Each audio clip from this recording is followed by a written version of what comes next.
Tërnъr Home Entertainment presents a dialogue, a conversation with Karl Сейгън and Ted Tërnъr. Carl Sagan is one of the greatest minds on this planet. He's an accomplished scientist who has played a leading role in the Mariner, Viking, and Voyager expeditions to other planets. His research has enhanced our understanding of numerous aspects of the heavens, and he's brought his work to a general audience through such books as the Pulitzer Prize-winning Dragons of Eden and his Emmy and Peabody Award-winning series on television, Cosmos.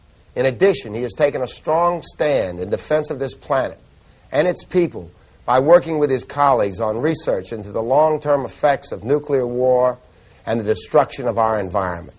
And he's made us aware of the tremendous dangers facing us if we don't do something to halt the arms race.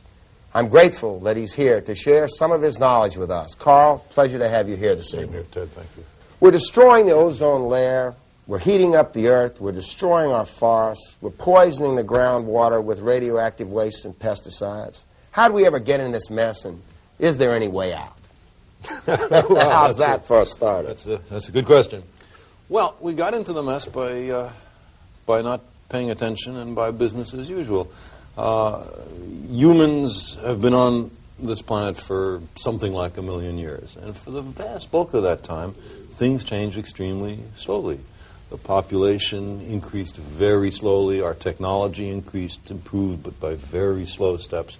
And just recently, this is what's called an exponential. It's flat for a long time, and then, boom, you suddenly get a huge increase. Increase in population, increase in technology, increase in pollution, increase in our powers to disturb the environment, to change the planetary environment. But we're the same old human beings as we were 1,000 years ago and 100,000 years ago. Not much has changed with us. And so it's very hard for us to catch on that there's a new situation, and we have to adapt to it. On the other hand, that's one thing we humans are good at, adapting, figuring out. We're smart. That's our principal advantage over all the other species. I mean, we're not faster, stronger, better diggers. We don't fly all by ourselves. What we do is figure out and build because of our hands. And so I think there's certainly a chance of getting out of this mess, but not by business as usual, not by the idea that we shouldn't plan ahead, not by the idea that anybody can do whatever the hell they want and it doesn't affect the environment. There has to be a new way of looking at the world. A lot of those issues that you raised are global issues. For example, global warming, the greenhouse effect. You put gases like carbon dioxide or CFCs, other greenhouse gases, into the atmosphere over this country. They don't stay over that country. Those molecules don't have passports. They don't know about national sovereignty. That's something they never heard of. The atmospheric circulation spreads those gases all over the planet. And so what one country does affects all the other countries. The solution to these kinds of problems has to be that everybody on Earth works together. The industrialized nations have the biggest responsibility because they're the biggest polluters. The United States puts more CO2 in the atmosphere than any other nation. But Western Europe and the Soviet Union and Japan and even the developing countries all make significant contributions. So there has to be a new way of looking at the future, and that is that we're all humans, members of the same species, on one fragile little planet. We're all in this together, and we have to work together. That's kind of the silver lining of these crises. They are forcing us to become a planetary species. Well, that's interesting, and I certainly agree with that. I know another problem that we're certainly all aware of is the bloated arsenals of nuclear weapons. We've had a tremendous thawing in relations between the two superpowers. We have the Soviets are going to be meeting with the Chinese. We seem to have a real move away from war here on the planet and a move towards peace.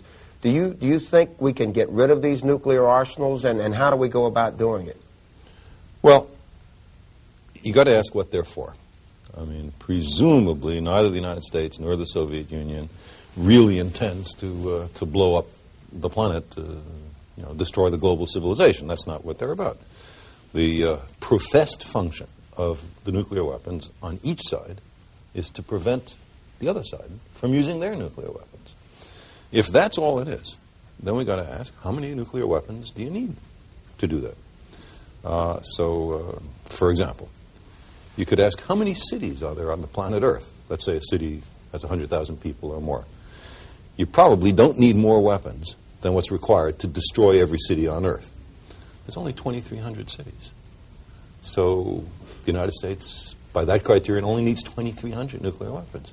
Well, we got more than 25,000, more than 10 times enough to destroy every city. But not all those cities are our enemies either. No, I mean, including our own cities. But the Soviets say they're not our enemies either. I mean, I don't know who has enemies so bad that they're willing to even think about dropping nuclear weapons on them. That's right. You've got to really hate somebody to do that. Well, and it's suicidal. I mean, it's stupid. Even if you hate somebody, if they have nuclear weapons and you attack them, they're going to attack you. And so the thing is immensely stupid. If we were only concerned about deterrence, that's the magic word, to deter the other side from using their nuclear weapons, then all you need is a tiny fraction of the present bloated, grotesque, and ruinous, including ruinous in cost, arsenals. A minimum deterrence that is absolutely safe, that is an invulnerable retaliatory capability, could be done for 1,000 nuclear weapons or a few hundred nuclear weapons. So, you see, what's happened recently is there's been this much ballyhooed INF treaty, intermediate range nuclear forces, which is terrific. I'm all for it. It lowers the arsenals by about 3%, and the nuclear warheads are being recycled. They're not even being gotten rid of. What we have to do is make vast, massive cuts in the arsenals on both sides. And nothing short of that is going to make us safe. Well, do you think that that there's the political will here in the United States? The Soviets tell me, I'm sure they've told you, they're willing to get rid of them over a reasonable time frame because we don't see any confrontations anymore. Do you think that this administration has the political will to join in with that? Hard to tell. I mean, certainly the new factor, the stunning change in the world situation, is the accession of Mikhail Gorbachev to power in the Soviet Union. So it's not just that they're willing to have an INF agreement with intrusive inspection, American inspectors on Soviet soil, but they're willing to have much more than that. They made unilateral cuts in their conventional forces. For a year and a half, they made a unilateral moratorium on nuclear weapons testing, inviting the United States to respond, to join, to reciprocate. And so far, nothing. Carl, it's been a long time since I've gotten updated, or we've been updated on the status of the theory of nuclear winter. Could you bring us up to date on that? Well, nuclear winter is the predicted, from physics calculations, cooling and darkening of the Earth following a nuclear war. Basically what happens is, mainly from the burning of cities, fine particles get put up into the atmosphere, block sunlight, and so it gets darker and cooler. We did, a little more than 5 years ago, a set of calculations showing that the effect was horrendous, even for a small nuclear war, that the burning of 100 downtowns globally was enough to produce a hemispheric-wide global nuclear winter. And there have been a lot of debates on it because it has a set of very disturbing implications about the nuclear arms race. It challenges the fundamental ideas of nuclear deterrence. And there's been a lot of fighting. What's happened now is that there's been a very nice convergence.